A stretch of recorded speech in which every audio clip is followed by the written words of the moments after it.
di tahun 2022 ini memang kita prioritaskan dulu kepada lingkup dinas kesehatan. Artinya bersama di jaringan kita di bawah.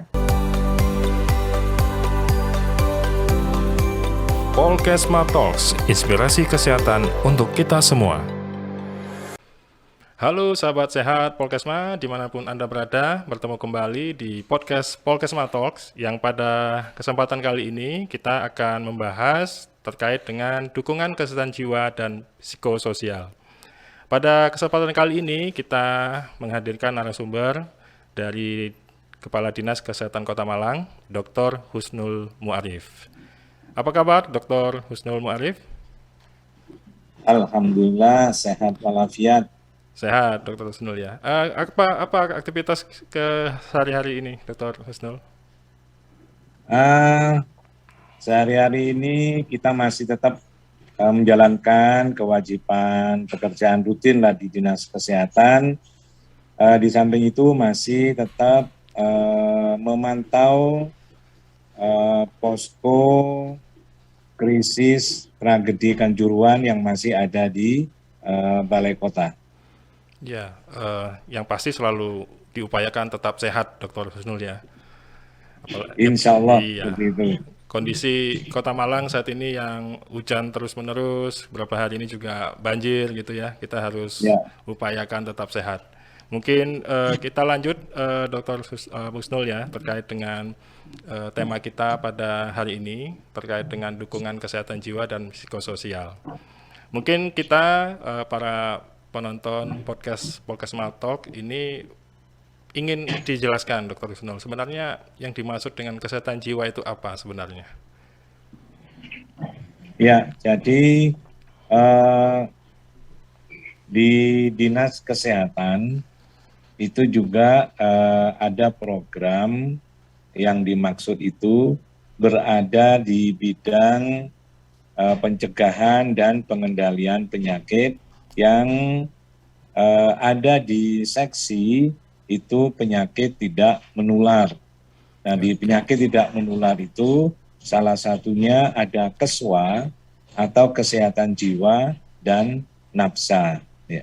Jadi kesehatan jiwa di sini kami berusaha untuk melaksanakan program karena yang ada di KESWA dan kesehatan jiwa dan nafsa ini masuk juga di dalam standar pelayanan minimal. Nah, kalau kita bicara masalah kesehatan jiwa, tentu tidak terlepas dari kesehatan fisik. Artinya bagaimana kita bisa menyehatkan jiwa, pasti itu kita akan juga menyehatkan fisik kita. Jadi di dalam tubuh yang sehat, insya Allah itu akan terdapat jiwa yang sehat juga. Begitu juga kita seperti yang diriliskan oleh WHO bahwa yang dimaksud sehat itu bukan hanya sehat fisik, tetapi juga sehat jasmani, sehat rohani, sehat sosial, dan juga sehat ekonomi. Nah, program-program yang ada di Dinas Kesehatan terkait dengan kesehatan jiwa, yang pertama tentu di sini adalah yang masuk di dalam standar pelayanan minimal adalah penanganan orang dengan gangguan jiwa. Di samping itu, kami juga melaksanakan beberapa kegiatan ya, di mana kami mempunyai beberapa peralatan yang bisa memberikan informasi awal bahwa seseorang ini ada masalah di dalam kesehatan, terutama masalah di dalam bukan jiwa, tetapi mungkin di dalam secara psikosomatisnya ya. Nah, itu kita punya alatnya untuk mendeteksi itu. Dan ini kami lakukan 1 bulan sekali, yang di awal ini kita prioritaskan kepada teman-teman yang berada di dinas kesehatan untuk kita lakukan deteksi dini itu. Ya, Nah, sehingga dari deteksi dini itu ya, akan menjadi tindak lanjut kami untuk melakukan beberapa kegiatan-kegiatan atau program untuk mencegah adanya deteksi dini untuk berkembang menjadi lebih berat lagi. Nah, sementara itu yang menjadi program yang ada di Dinas Kesehatan Jiwa meliputi penanganan orang dengan gangguan jiwa dan juga deteksi dini pada kondisi-kondisi mungkin seperti depresi atau stres itu. ya. Berarti dalam kegiatan di Dinas Kesehatan, salah satunya adalah upaya untuk mendeteksi dini terkait dengan kesehatan jiwa. Begitu ya, Dr. Husnul ya. Kemudian tadi Dr. Husnul menjelaskan terkait dengan ada upaya deteksi dini di lingkungan internal, yaitu Dinas Kesehatan. Itu apakah nanti hanya di Dinas Kesehatan atau nanti akan dilakukan di berbagai tatanan, mungkin bisa di sekolah atau di masyarakat, atau seperti apa, Dr. Husnul? Ya, jadi di awal di tahun 2022 ini memang kita prioritaskan dulu kepada lingkup Dinas Kesehatan. Artinya bersama di jaringan kita di bawah, ya. Jadi Dinas Kesehatan, kemudian Puskesmas, kemudian juga ada RSUD Kota Malang. Nah, ini untuk memberikan gambaran, memberikan data pada kita dengan pekerjaan kita di layanan publik seperti ini.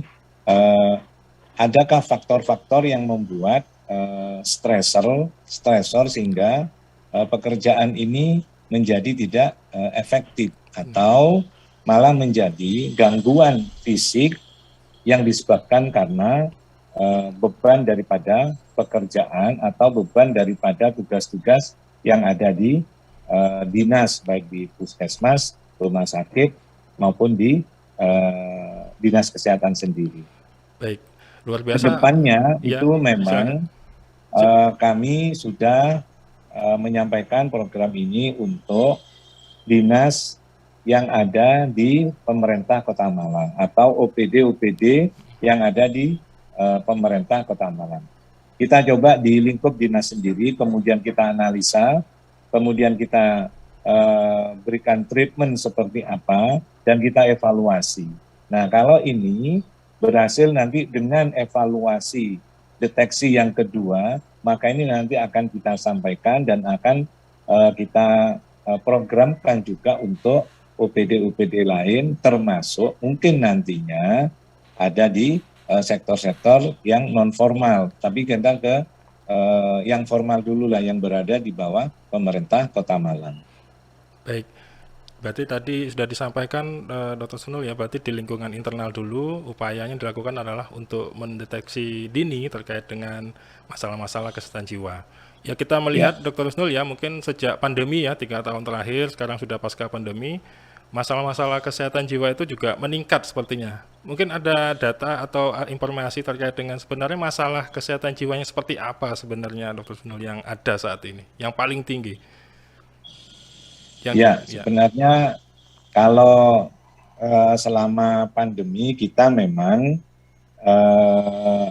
melihatlah teman-teman begitu keras ya di dalam menyelesaikan tugas-tugas, terutama memang teman-teman yang berada di layanan. Baik, jadi Dr. Husnul terkait dengan masalah kesehatan jiwa, karena tadi sudah disampaikan ada deteksi dini khususnya di internal, di Nakes khususnya, dan Kota Malang. Kemudian kalau dengan kejadian yang beberapa pekan yang lalu, Dr. Husnul, ada masalah-masalah kesehatan jiwa yang ada di masyarakat, itu teknisnya seperti apa nanti, Dr. Husnul? Ya, jadi karena di Dinas Kesehatan ini masih belum mempunyai tenaga khusus di dalam pendampingan terhadap kasus-kasus atau dalam kategori kebencanaan. Yeah. Jadi kita belum mempunyai tenaga psikolog, belum mempunyai.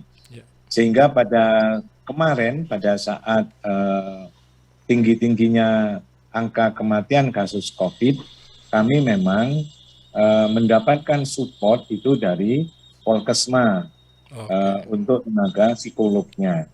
Itu sebagai pendampingan kepada warga ataupun keluarga yang ditinggal oleh mungkin ayah ibunya karena COVID yang kemarin.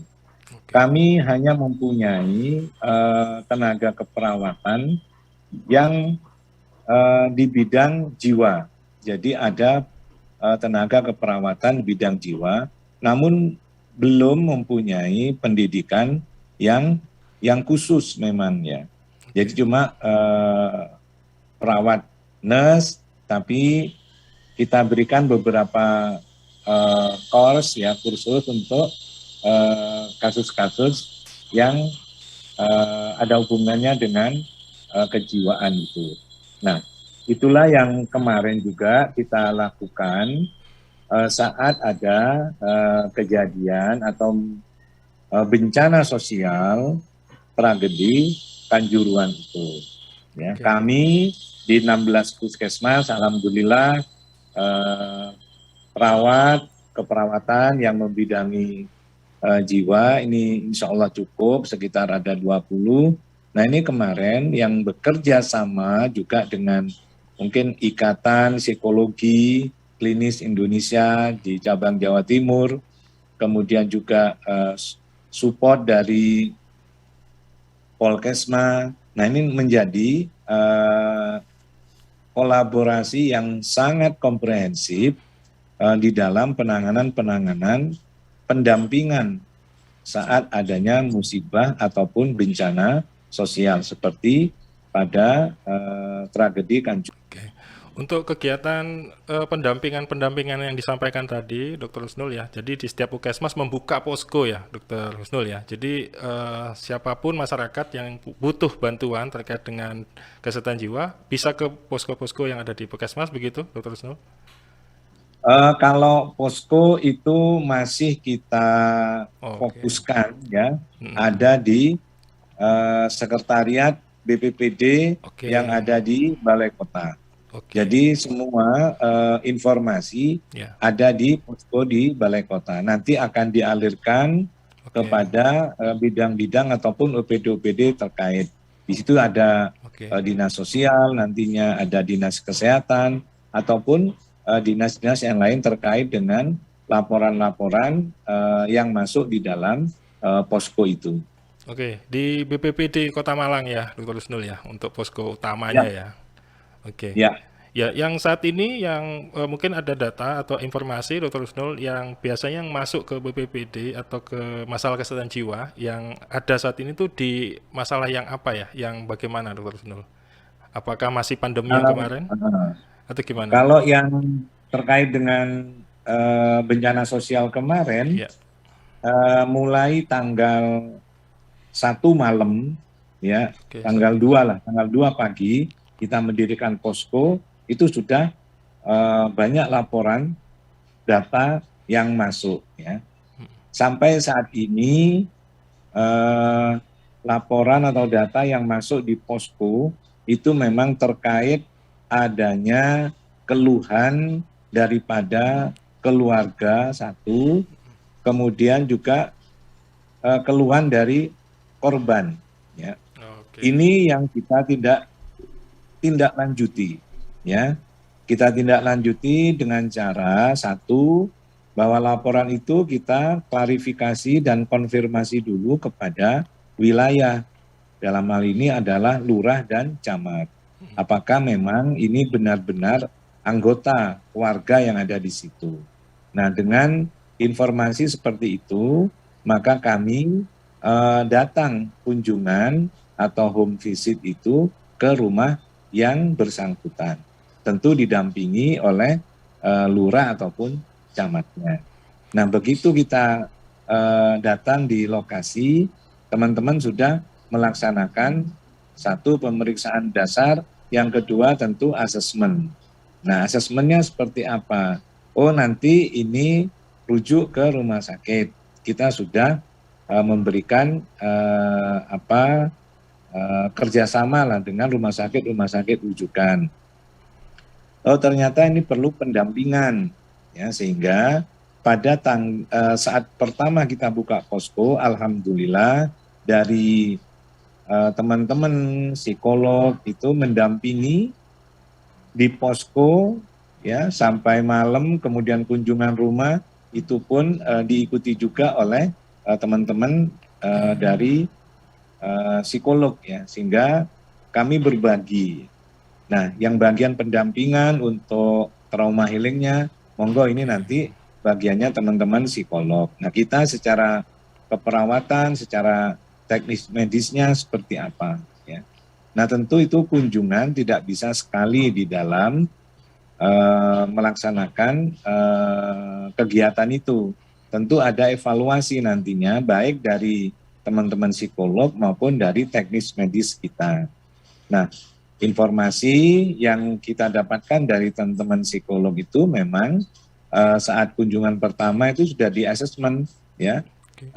Ini ringan, sedang, berat, ya, sehingga nanti akan terjadwal untuk kunjungan ulang berikutnya sambil melihat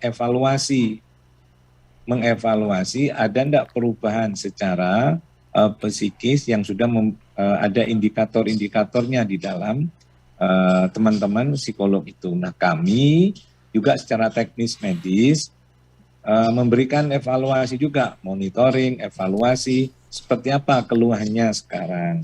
Nah, mungkin secara fisik selesai, ya. Namun secara psikis itu masih belum selesai, masih tersisa beberapa ingatan-ingatan, tersisa beberapa memori, yang kadang-kadang itu nanti akan mengembalikan kepada menurunnya kondisi fisik daripada yang bersangkutan. Nah, ini kolaborasi yang komprehensif inilah yang kami lakukan sampai pada hari ini. Ya, luar biasa, berarti panjang sekali untuk pendampingannya, Dr. Husnul, ya. Jadi tidak hanya sekali selesai, berarti ada tahapan-tahapan. Itu pun untuk korban, bukan hanya korban, paling orang tuanya juga khawatir, tetap akhirnya punya masalah kesehatan jiwa juga pada akhirnya, Dr. Husnul, ya. Jadi pendampingannya, pendampingan keluarga, korban dan sebagainya itu terus dilakukan. Nah, untuk bentuk-bentuk tadi sudah dijelaskan oleh Dr. Husnul, pendampingnya dibagi, ya. Dinas Kesehatan punya peran sendiri, kemudian rumah sakit, tim-tim lain. Mungkin saya tertarik tadi untuk kerjasama dengan beberapa universitas atau instansi lain, itu seperti apa, Dr. Husnul? Ya, jadi teman-teman yang berada di institusi lain pendidikan, baik yang ada di Kota Malang ataupun yang berada di luar Kota Malang.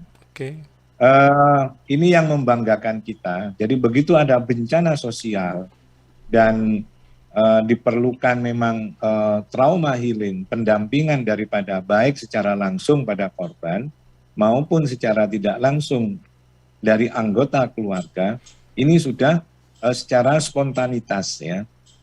Artinya di awal itu sudah Ikatan Psikologi Klinis Indonesia sudah, kemudian juga dari Sleman itu sudah, kemudian dari perguruan-perguruan tinggi, Polkesma, UMM, kemudian UM. Nah, ini semua kami rangkul,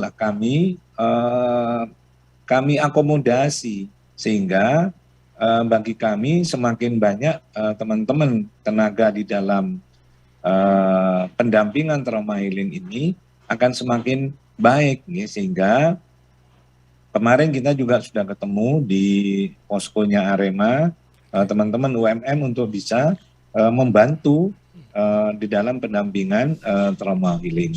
Jadi karena adanya spontanitas inilah kami memediasi teman-teman itu, kemudian kita kasih jadwal, ya. Artinya dia berada di mana, misalnya Polkesma ini ada di wilayah Kecamatan Klojen, kemudian UMM, IPKI Nah, ini ada di wilayah kemana, sehingga intervensinya itu nanti berkelanjutan ya. Artinya di satu tempat itulah nanti yang menjadi binaan pendampingan daripada teman-teman psikolog untuk melaksanakan pendampingan itu. Oke, menarik sekali. Dr. Rusnul, dari beberapa universitas, khususnya di pendidikan tadi, diberikan tempat-tempat ya, fokus untuk melakukan pembinaan. Mungkin untuk di Kota Malang ini di daerah mana saja, Dr. Rusnul, untuk gambaran binaannya? Apakah di semua kelurahan atau seperti apa? Enggak, kita berbasis kecamatan, kecamatan. Ya, karena bencana sosial kemarin memang ada di 5 kecamatan. Ya. Nah, kami menjadwalkan yang tentunya jadwal ini tidak menutup kemungkinan ada perubahan-perubahan. Ya.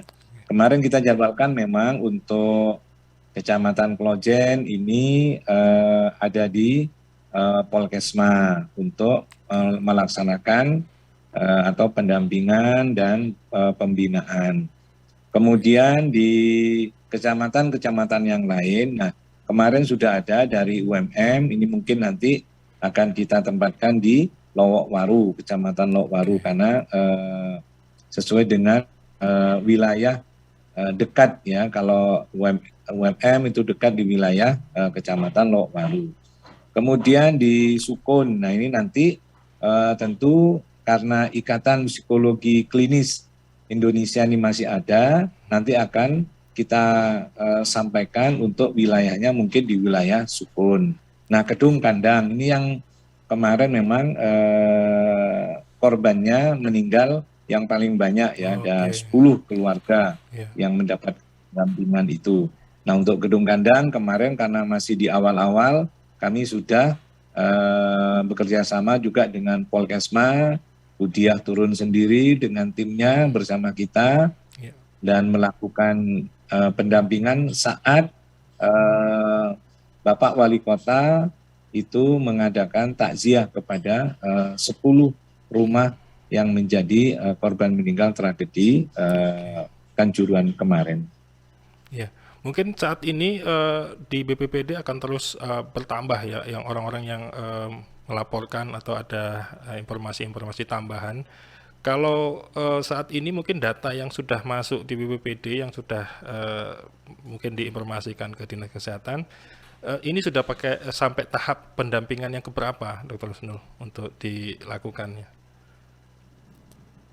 Ya, jadi informasi dari BPPD itu merupakan informasi awal. Nah, kemudian dialirkan ke Dinas Kesehatan untuk mendapatkan tindak lanjut. Nah, teman-teman yang di Dinas Kesehatan ini kemudian mengalirkan kepada teman-teman psikolog untuk melakukan pendampingan. Sampai saat ini pendampingan yang sudah masuk di laporan kita itu per tanggal 16 ya, per tanggal 16 itu kita sudah mendampingi 34 keluarga ya, 34 keluarga yang sudah kita dampingi untuk trauma healingnya. Ada yang sudah 2 kali kunjungan ya, kemudian rata-rata memang masih di dalam kunjungan pertama, mungkin 50% ini sudah masuk kepada kunjungan yang kedua. Ya, Dr. Rusnul tadi sempat disebutkan ada bantuan dari Sleman ya, itu tim dalam bentuk tim atau apa ya tadi? Mohon maaf, Dr. Ya, ini di hari kedua, ya hari kedua Sleman. Dinas Kesehatan Sleman itu telepon ke saya, Dinkes Kabupaten Sleman, untuk mengirimkan tim pionir dulu yang berjumlah 7 orang. Nah, kemudian karena di Kota Malang ini kemarin juga sudah ada Ikatan Psikologi Klinis Indonesia cabang Jawa Timur ini. Nah, beliau sampai di Kota Malang karena sudah ada ini kegiatan pendampingan, akhirnya mereka mengalirkan kepada Kabupaten Malang yang tim pionir 7 orang itu. ya nah yang tim Sleman ini bagus ya, karena di sana masing-masing puskesmas itu mempunyai 2 tenaga psikolog masing-masing puskesmas. Nah di Kota Malang ini belum ada, sehingga kemarin kita banyak-banyak sharing dengan teman-teman yang dari Dinas Kesehatan Kabupaten Sleman itu. Ya. Dr. Sunul, kalau untuk kejadian yang banjir beberapa minggu ini, apa akan dibuka juga posko untuk misalnya masalah kesehatan jiwanya atau gimana, Dr. Sunul? Ya, jadi itu nanti sangat tergantung pada asesmen teman-teman yang berada di wilayah. Dalam hal ini adalah lurah dan camat. Begitu ada posko yang dibuka di wilayah, maka otomatis Dinas Kesehatan akan turun, baik nanti secara keperawatan maupun nanti pada saat pendampingan untuk trauma-trauma healingnya. Ya. Dr. Wisnu, kalau ada universitas atau dari institusi pendidikan yang ingin ikut serta, itu teknisnya seperti apa? Apakah nanti berkoordinasi ke dinas dulu atau seperti apa? Terus. Ya, jadi kalau dalam teknis nanti, teknis medis ataupun di dalam pendampingan trauma healing, jadi insya Allah nanti bisa langsung bisa datang ke Dinas Kesehatan untuk nanti kita koordinasikan ya. Tentunya, nah sekarang ini kan sudah apa istilahnya meteohidrologi ya, yang ancaman-ancaman itu yang harus kita mitigasi, sehingga dengan adanya nanti support dari institusi-institusi pendidikan, hingga kita sudah nanti bisa buatkan semacam kelompok mitigasi, sehingga begitu ada wilayah, dalam ini lurah, kelurahan ataupun kecamatan yang sudah buka posko, nah ini nanti bisa kita alirkan langsung untuk bisa membantu. Berarti teknisnya nanti kita tetap berkoordinasi ke Dinas Kesehatan, nanti Dinas Kesehatan akan, gitu ya? Ya. Oke. Ya, mungkin tambahan lagi Dr. Rusdul terkait dengan kegiatan pendampingan kesehatan jiwa dan psikososial yang terjadi di masyarakat. Bentuk-bentuk tambahan lagi yang lain yang dilakukan oleh Dinas Kesehatan, apakah masih melibatkan Puskesmas, dalam artian Puskesmas akan dibuka posko, jadi yang terdekat akan datang untuk mendata ulang atau mendata secara umum, nanti akan diinformasikan atau seperti apa ya, Dr. Ya, jadi kalau Puskesmas itu memang juga kewilayahan. Wilayah ya. Artinya tindak lanjutnya itu juga ada di Puskesmas. Makanya pada saat pendampingan ada pendampingan trauma healing itu juga pasti ada Puskesmas, sehingga nanti Puskesmas akan melakukan monitoring ataupun pengawasan pada titik-titik yang dilakukan pendampingan itu. Tentu nantinya tetap berkoordinasi manakala nanti diperlukan pendampingan ulang untuk kasus-kasus yang tertentu. Ya. Baik, Dr. Rusnul, mungkin terakhir ya, saya tahu Dr. Rusnul kesibukannya luar biasa. Mungkin ada pesan terkait dengan masyarakat yang menyaksikan Puskesmas Talk, bagaimana menyikapi agar kesehatan jiwanya dalam kondisi seperti itu bisa tetap sehat, seperti apa, Dr. Rusnul? Ya, jadi kesehatan jiwa itu tidak banyak yang mengetahui ataupun tidak banyak yang memperhatikan, artinya mungkin perhatiannya sedikit ya. Nah, sehingga mari kita bisa menikmati kehidupan ini ya dengan lapang dada, dengan ikhlas ya, sehingga dengan lapang dada dan ikhlas dan juga bersandar kepada Tuhan yang Maha Esa, Allah Subhanahu wa Ta'ala, ini akan menenteramkan ya. Nah, kalau sudah tentram, nah pikiran itu akan menjadi tenang. Nah, ketenangan pikiran inilah yang menjadi substansi dasar kehidupan kita untuk melaksanakan kegiatan kita sehari-hari. Ya, salah satunya mungkin tetap hidup sehat, Dokter Husnul ya. Dalam upaya tetap olahraga teratur, makan sehat gitu ya, yang dilakukan. Ya, saya tahu Dr. Husnul juga mungkin beberapa hari ini juga akan disibukkan dengan informasi terkait dengan itu ya, ada cemaran di sirup itu ya, Dok ya. Mungkin akan fokus ke sana juga kayaknya. Ya. Ya itu pada akhirnya juga nanti pada orang tua akan cemas kembali, Dr. Husnul ya. Jadi takut ketika mengkonsumsi ini dan sebagainya. Kembali lagi nanti akhirnya butuh dukungan kesehatan jiwa juga nanti untuk menenangkan, memberikan informasi-informasi. Dr. Husnul, saya rasa kita akan melanjutkan lagi di lain waktu karena kesibukan Dr. Husnul dalam beberapa pekan ke depan. Untuk itu, sebelum saya tutup, ada pesan mungkin yang bisa disampaikan, Dr. Husnul, untuk kita-kita yang menonton Podcast Smart Talk. Ya, pesan saya singkat aja. Selagi kita masih diberikan kesempatan oleh Allah Subhanahu wa Ta'ala, Tuhan Yang Maha Esa, untuk tetap masih diberikan kesempatan hidup, marilah kesempatan ini kita gunakan sebaik-baiknya. Karena bagaimanapun juga kita belum tahu besok kita itu masih bisa melanjutkan hidup atau tidak. Sehingga dimensi kehidupan itu yang terpenting adalah hari ini. Ya, kalau yang kemarin tidak akan bisa diulangi dan yang besok masih belum pasti kita tahu. Hari ini marilah kita optimalkan hidup kita, hidup yang sehat, hidup yang penuh dengan keikhlasan dan sandaran tetap kepada Allah Subhanahu wa Ta'ala. Amin, amin. Luar biasa motivasinya, Dr. Husnul. Baik, sahabat sehat Polkesma, dimanapun Anda berada, demikian perbincangan kita dengan Kepala Dinas Kesehatan Kota Malang, Dr.